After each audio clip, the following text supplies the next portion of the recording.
ही व्यवस्था बदलेल। शाळकरी मुलीचा विनयभंग केल्याप्रकरणी एका शाळेतील क्रीडा शिक्षकाला चंद्रनगर पोलिसांनी अटक केली आहे। मंगेश बोराटे असं अटक करण्यात आलेल्याचं नाव आहे।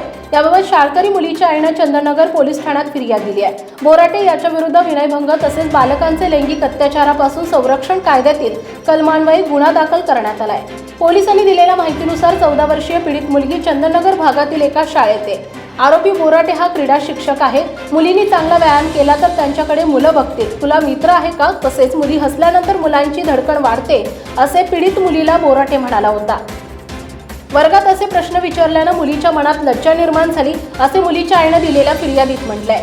आईने पोलिसांकडे याबाबत तक्रार दिल्यानंतर बोराटे याला अटक करण्यात आली आहे। पोलीस उपनिरीक्षक मोरे तपास करतायत। महाराष्ट्र तसेच पिंपरी चिंचवड परिसरातील महत्त्वाच्या आणि ताज्या बातम्या पाहण्यासाठी जय हिंद महाराष्ट्र न्यूज चॅनलला YouTube वर सबस्क्राइब करा आणि बेल आयकॉन प्रेस करा।